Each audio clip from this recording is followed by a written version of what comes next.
Fala galera, estamos chegando à reta final de Ruptura e eu juntei as 10 melhores teorias de fãs para esse final de segunda temporada. A décima é que a Gemma é Cold Harbor.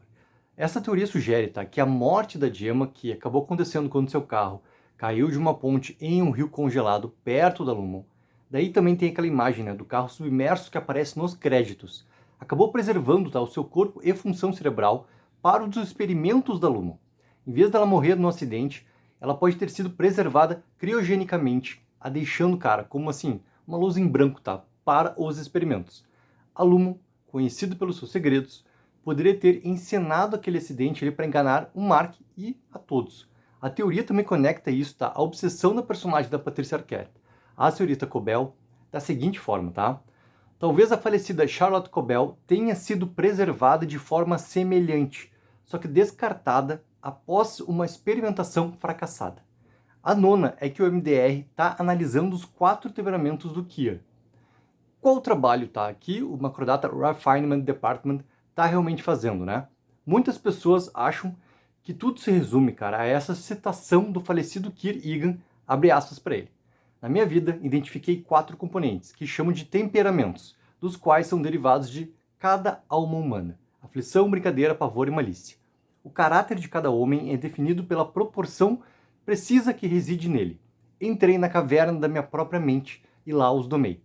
Se você domar os temperamentos como eu fiz com os meus, então o mundo vai se tornar apenas o seu apêndice.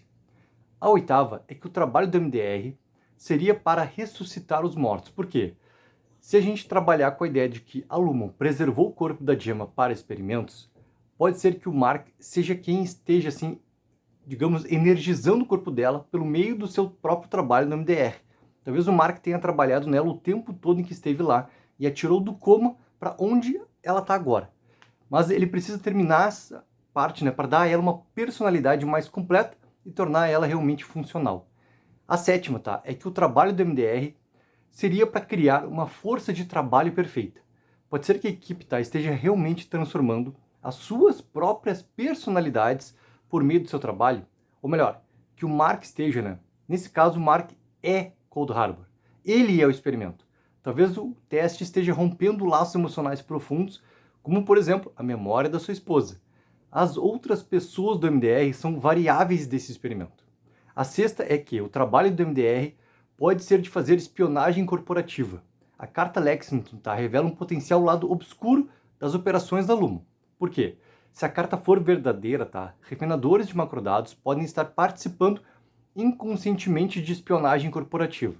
Na carta, uma das internas menciona completar um grande arquivo intitulado Lexington às 14h30. Mais tarde naquele dia, ela descobre que um caminhão da Dorner Therapeutics, que é um dos concorrentes da Lumon, foi bombardeado às 14h32, matando 6 e destruindo dispositivos importantes. O timing, óbvio, que é muito suspeito. Claro, pode ser uma coincidência, mas, é a Lumon. Dá pra esperar, literalmente, qualquer coisa. A quinta é que tem muito mais na Natalie. Muitas pessoas acham que tem mais nela, principalmente por causa das expressões que ela tem. Ela pode ter tido algum tipo de chip da Lumon modificado, de modo que ela esteja quase verdadeiramente conectada ao conselho no seu cérebro, mas de uma forma como um parasita, e eles poderiam simplesmente acabar com ela se ela desse algum tipo de problema. Sim, embora ela pareça inofensiva dentro do ambiente de trabalho, já foi sugerido que a Natalie poderia fazer parte de um sistema maior. Pode ser que a Natalie esteja desempenhando um papel que está simplesmente presa em um sistema que a impede de se libertar. Talvez todas as consciências dos membros mortos do conselho tenham sido configuradas para falar através dela, só que literalmente. A quarta é sobre o Milchek. Pega a história que ele falou sobre o Grappakan, um rei sueco fictício que se disfarçava para passar um tempo entre as pessoas comuns a fim de aprender sobre suas verdadeiras necessidades. E alguns estão teorizando que o Milchek ele é um infiltrado, que essa era a sua maneira de dizer a todos que ele era um. Que seu desconforto também sobre as pinturas adaptadas do Kier reforça esse ponto. E ainda assim, eu acho que ele é um cara vingativo, uma metáfora óbvia, para o que a gerência representa. Aqueles que não têm poder para tomar decisões, que estão desesperados para fazer amizade com os seus subordinados, embora nunca tenham medo de acabar com eles também, e que devem atender às demandas dos seus superiores por todos os meios possíveis. A terceira é que a Lumon está dando indícios que pode fazer algo contra o Irving. No episódio 5 é mencionado que o Kier trabalhou em um moinho de éter, né? Foi especulado aqui que o Kier, cara, provavelmente trabalhou com éter dielítico. E por que isso é importante, tá? O éter era tradicionalmente usado para ajudar a anestesiar a dor em mulheres durante o parto. E também, assim, como um agente anestésico durante procedimentos odontológicos, cara, lá na década de 1800, tá? Os efeitos colaterais, eles incluem amnésia e inconsciência. E a cena de abertura do episódio 5 também, em que a gente vê, né, aquele misterioso funcionário da Lumon, pegando algumas ferramentas odontológicas da Ótica Design e levando pelo elevador. E esse homem misterioso ainda pode ser o próprio Fields. A segunda, cara, é sobre a senhorita Huang. Tem mais de uma teoria por aí que afirma que ela pode ser, né, um clone da Gemma ou até mesmo a filha do Mark e da Gemma. Só que na verdade tem muitas teorias sobre ela, tá? E ainda mais com a informação de que ela estuda na mesma instituição que a Cobel. Com base nas teorias, dá pra gente colocar assim que o corpo da senhorita Huang, talvez ele não tenha a sua consciência original. Por outro lado, ela pode ser uma das crianças que passaram pelo procedimento e que a Lumon está tão desesperada ali para conseguir controlar. E a primeira é sobre as cabras, tá?